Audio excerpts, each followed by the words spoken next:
राहुल गांधी आज पहुंचे हैं हैदराबाद में। उन्होंने एक भाषण देते हुए अपने 4000 किलोमीटर का सफर के बारे में बताया। उन्होंने कहा कि उन्हें उनसे क्या सीखने को मिला है। उन्होंने कहा कुछ साल पहले कांग्रेस पार्टी पूरी तरह से फंसी हुई थी और अलग थलग महसूस कर रही थी। आक्रामकता और विपक्ष को कुचलने की इच्छा से प्रेरित इस नई राजनीति ने हमारे लिए समझौता करने के रास्ते खोल दिए। मीडिया और सामान्य माहौल ने हमें स्वतंत्र रूप से काम करने की अनुमति नहीं दी। इसलिए हमने अपने इतिहास से प्रेरणा ली और देश के सबसे दक्षिण छोर कन्याकुमारी से कश्मीर तक पैदल यात्रा किया। मैं उस यात्रा से कुछ अंतर्दृष्टि साझा करना चाहता हूँ। 4000 किलोमीटर तक फैली यह यात्रा कोई छोटी मोटी यात्रा नहीं थी। शुरू में हमें पूरी तरह से समझ नहीं आया हमने क्या करने का बीड़ा उठाया, लेकिन एक बार हमने शुरुआत की तो पीछे मुड़कर नहीं देखा। हम अंत तक डटे रहे।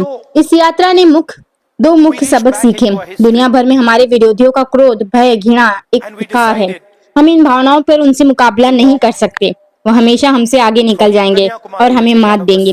सवाल यह है कि हम कहाँ हैं और कैसे प्रभावी ढंग से काम कर सकते हैं। कौन सी जगह हमें लाभ देती है और कहाँ से हम प्रतिकृत होते हैं। यह पद यात्रा जो थी कन्याकुमारी से कश्मीर तक जाने का सफर था। मेरा काम लोगों की बातें सुनना था। हमारा एक सरल नियम था, कोई भी व्यक्ति चाहे आपसे पृष्ठभूमि या स्थिति कुछ भी हो, हमसे संपर्क कर सकता था और बातचीत कर सकता था। हम इस नियम की सख्ती से पालन करते थे। जैसे जैसे हम चलते गए, बात करते गए, मुझे बोलने में बहुत कठिनाइयां होती थी। राजनीति के रूप से हमने अपने विचार और विचारों को स्पष्ट रूप से व्यक्त करने के लिए प्रशिक्षित किया जाता है, लेकिन जैसे ही मेरे पास आने वाले लोगों की विशाल संख्या ने इसे असंभव बना दिया था। इसलिए मैं सुनना शुरू किया। चलते चलते मुझे एहसास हुआ कि मैंने पहले कभी इस सही मायने में सुना नहीं था।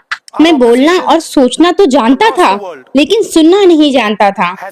जब भी कोई मुझसे बात करता तो मैं आंतरिक संवाद करता, सुनता, मानसिक रूप से जवाब देता। हालांकि जैसे जैसे यात्रा आगे बढ़ी, आंतरिक बातचीत बंद हो गई और मैंने पूरी तरह लोगों की बात सुनने पर ध्यान दिया। अब आइए हम राहुल गांधी के और उन्होंने क्या क्या बोले हैं हम उनसे जानते हैं। चलिए। Some years ago, we in the Congress party felt completely trapped and isolated. This new politics, aggressive politics, a politics where the opposition is not talked to, but the idea is to crush the opposition. And we found that all our avenues were compromised. The media, the general atmosphere,